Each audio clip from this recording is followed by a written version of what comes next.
What's up YouTube? Back with another video, and today we're gonna go over 5 plays in the Lakers playbook. So let's get into it. The first play is the quick 1-4 curl. You can only call this for Brandon Ingram, and you end up with a layup or a 3-point shot. So Ingram is gonna start with the ball at the top, and then he's gonna pass it to Lonzo on the wing. Then Kuzma is gonna come up and set a screen for Ingram. Then Ingram is gonna dive to the basket, and sometimes he'll be open for a layup. And if the pass is not there, just give the ball to Kuzma at the top. Then LeBron and JaVale McGee will set a double screen for Ingram, and he'll come up to the left wing and get open for a 3. So this play is pretty nice. It's kind of unfortunate you can only call it for Ingram, but you get a good opportunity for a layup and also a 3-pointer, and it's pretty fast. So if both options don't work, you still have a little bit of time to like run a pick and roll or something and get a good shot. The next play is the quick horn split. You can run this for Alonzo, Ingram, or Kuzma, and you end up with a 3 or a layup. So right here, I'll call it for Ingram, and Lonzo or LeBron will start with the ball at the top and then pass it to Kuzma on the elbow. Then McGee sets a screen for Ingram, and Ingram comes up to the wing, and sometimes he'll be open for a 3. And if he's not open for a 3, just hold the ball, and the play goes into a side pick and roll with McGee. And from there, you could take it all away. You could hit McGee on a roll, or if someone helps or if somebody else, you could pass the ball. Just at that point, take whatever the defense gives. So this play is pretty nice. You get a 3-point opportunity, and it just flows right into a side pick and roll, and side pick and rolls are really good in this game. And the play is also pretty quick, so if you don't get a shot, just kick it back out, and you'll have plenty of time to do something else to get a shot. So the next play is the fist 41 horns.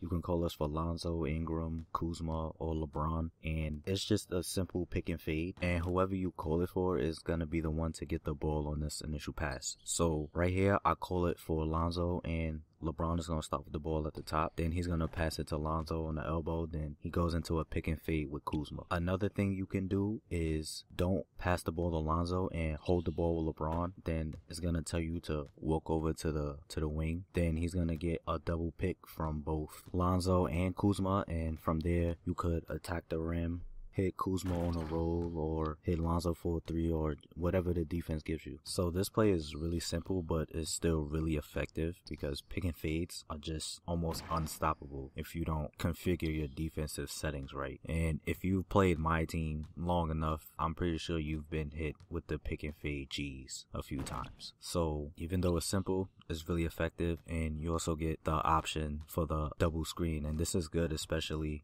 with LeBron, because all he needs is a step, and you have the floor wide open for him to go down straight down the middle of the lane and get a layup or a dunk. So the next play is the fist point 3. You can call this for anybody in the starting lineup, and you end up with a 3 or a layup. So when you're in game and you call this play, it's gonna say either fist point 3B or fist point 3S, and players like LeBron and I think Kuzma have both, and I'm not sure, but I'm gonna guess that S means screener and B means ball handler. So when you call fist point 3S, the person you called it for will be this guy, and when you call fist point 3B, the person you call it for will be this guy.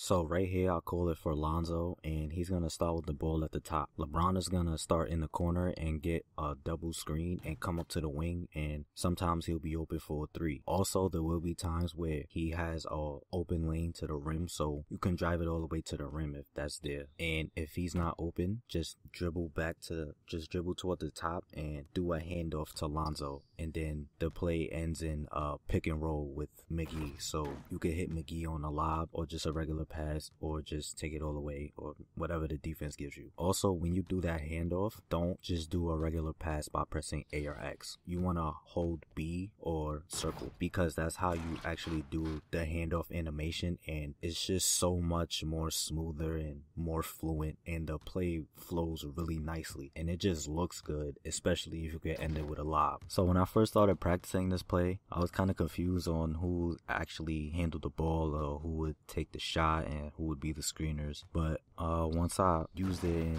in game, and I found out about the S and the B, it all made sense. And so this play is really good. I like it a lot. And the last play is the fist 21 delay. You can call this for anybody in the starting lineup, and you end up with a 3 or a layup. So just like the last play, you have 21 delay B and 21 delay S. So if you call 21 delay B, it will be this guy, and if you call 21 delay S, it will be this guy. So right here, I called it for McGee, so it would be Fist 21 delay S. And the reason I call it for him is to guarantee that he won't be in the corner for the last action. So LeBron or Lonzo will start with the ball at the top, and it's going to tell you to pass it to Kuzma or Ingram, depending on who's standing there. But don't do it. Just dribble towards them, and they'll set a pick for you. And from there, you could try to attack the rim and get a easy layup. But if the defense stops you, McGee sets a screen for Kuzma or Ingram, depending on who it is, and they'll run out to the wing, and you could pass it to them for an open three. And if that's not open,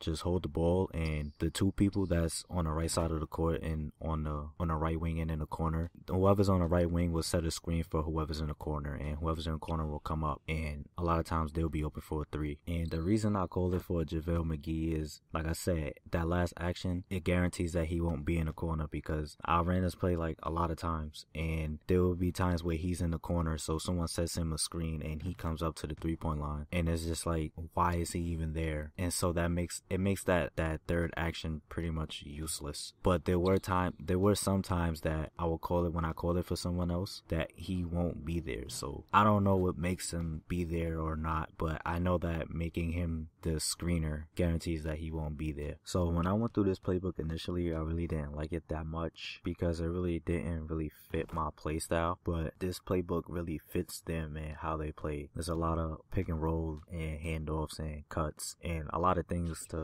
try to get you some baskets at the rim. And a lot of these plays do have 3-point options, but they weren't designed to get threes. It was more so to open up a driving lane, and that's kind of like how they play. They try to get to the rim, and they're amongst the top of the league at points in the paint per game, and also 49% of their total offense comes from the paint. So it's one of the main priorities in their game plan, and since they don't have a lot of shooting, that makes sense. But as I'm going through the plays, one thing that really stood out to me eventually was the interchangeable parts that each play has, because they have multiple ball handlers and people that could make plays, so that LeBron doesn't have to create every single shot for every single person like he did in Cleveland. And that's kind of how the team was built. It was built to have multiple playmakers, and so a lot of these plays you could run the same play, but it'll be with different people in different spots. So sometimes Lonzo would be the ball handler, sometimes LeBron would be, sometimes it'll be Ingram, and sometimes LeBron would be the screener, Ingram would be the screener, Kuzma would be the screener. And it's a lot of interchangeable parts. It's not like the Rockets, for instance, because with them is either Chris Paul or James Harden the ball handler, and usually Capella setting the screen for them. But with the Lakers, it could be Lonzo and LeBron, it could be Lonzo and McGee, it could be Lonzo and Kuzma, it could be LeBron and Kuzma, it could be LeBron and Ingram, it could be Ingram and Kuzma. Like, there's so many interchangeable parts, and I think that's where this playbook really shines. Also, on a side note, if you run some of these plays and you find out they're not working too much because